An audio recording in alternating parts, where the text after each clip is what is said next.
Sitting here having coffee, going through email before work, and I have this email from the state. Wonder what that is. Let's read it. Renewal reminder for medical marijuana program. Do not reply to this email, blah, blah, blah. Dear patient, your patient certification and ID card are expiring soon. Please take action now to prevent a lapse in your active status, as it takes time for your card to print and mail. What do I need to do? First, review your patient account to make sure both your name and address are correct. The address in your account should be your current mailing address, as that is where your card will be sent. Whoa, spelling error. Log into your account as a returning user here. A link. Go to the profile settings page to review the address. Click Save Changes if you update any information.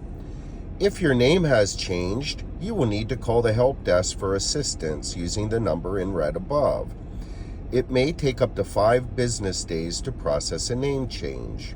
Log into your account to confirm the changes are correct before scheduling an appointment with your practitioner, as changes to the name or address after your certification has been submitted may incur a fee. We do that for free for you, by the way.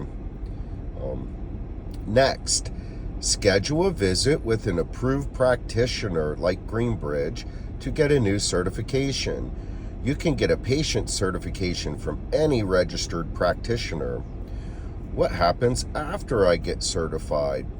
If your annual payment is up to date, your new card will be sent to print, which is why it is important to verify your name and address before the certification is issued. Most people receive their card within 21 days, although this is determined by USPS delivery times. How do I know if my annual payment is up to date? You can check your due date by going to the profile settings page of your account. If your payment is due within 30 days, go to the Make a Payment page to submit payment.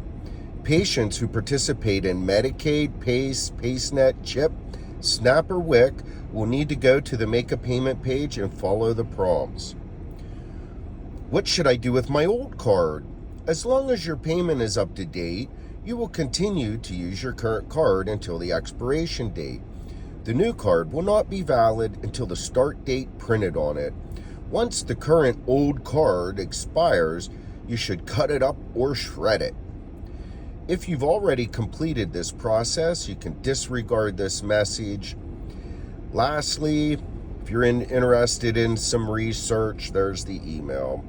So, the email's pretty straightforward, and when you read it, it tells you everything that you need to do. Now, my card expires April 1st. This is only February 1st. This computer program is triggered to send this out 60 days before your expiration date.